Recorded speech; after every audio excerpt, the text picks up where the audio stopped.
чанд лаҳза пеш асосгузори сулҳу ваҳдати миллӣ, пешвои миллат, президенти ҷумҳурии Тоҷикистон муҳтарам Эмомалӣ Раҳмон ва раиси шаҳри Душанбе муҳтарам Рустами Эмомалӣ дар ноҳияи Шоҳмансури пойтахт боғи Куруши Кабирро ифтитоҳ карданд.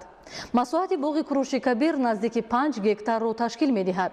барои нигоҳубини боғ ва хизматрасонӣ 40 нафар бо ҷойи кор таъмин хоҳанд шуд. дар рафти аз навсозии боғ бошад 150 нафар сокини маҳаллӣ ба корҳои сохтмониву васлкунӣ ҷалб гаштанд.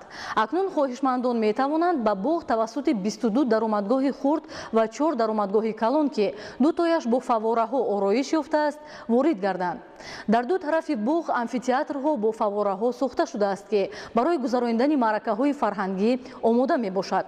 ғайр аз ин барои гаштугузор ва истироҳати сокинон ва меҳмонони пойтахт 4 адад майдончаи истироҳатӣ, 2 адад гулгашт бо фаввораҳо ва 90 адад нишастгоҳҳо сохта шудааст. баҳри дилхушии кӯдакон 4 майдончаи бозӣ бо насби таҷҳизоти махсус омодаи истифода мебошад.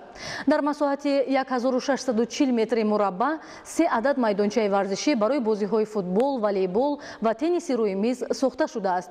дар ҳудуди боғ 4 қаҳвахона аз ҷумла 2 адад пӯшида ва 2 кушода баҳри хизмати мизоҷон омода мебошад. боғи мазкур бо 2 ташноби зеризаминӣ муҷаҳҳаз мебошад. равшании боғро баъди шом зиёда аз 900 чароғаки равшанидиҳандаи барқӣ ва 6 маҷмӯи равшанидиҳандаҳои галогенӣ таъмин менамоянд.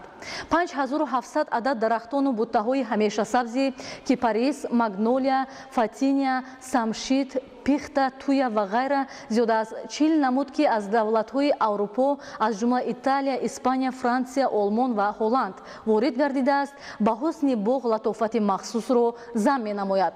ғайр аз ин гулҳои гуногунранги мавсимӣ зиёда аз 350 000 дона шинонида шудааст ва масоҳати 20 000 метри мураббаи боғ сабзазор карда шудааст ки симои боғро боз ҳам зебо мегардонанд. дар қисми ҷанубии боғ маҷмӯаи биноҳои маъмурӣ ва хизматрасонӣ сохта шудааст.